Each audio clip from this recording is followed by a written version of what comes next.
بسم الله الرحمن الرحيم فقطع دابر القوم الذين ظلموا والحمد لله رب العالمين قل أرأيتم إن أخذ الله سمعكم وأبصاركم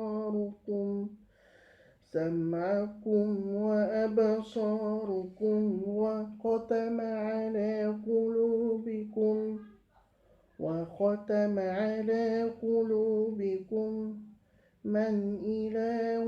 غير الله يأتيكم به انظر كيف نصرف الآيات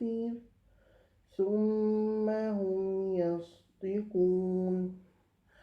قل أرأيتكم إن أتاكم عذاب الله بغتة أو جهرة هل يهلك إلا القوم الظالمين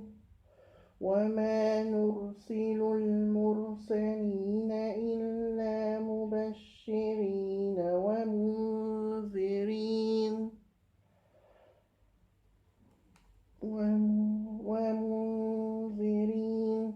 فمن آمن وأصلح فلا خوف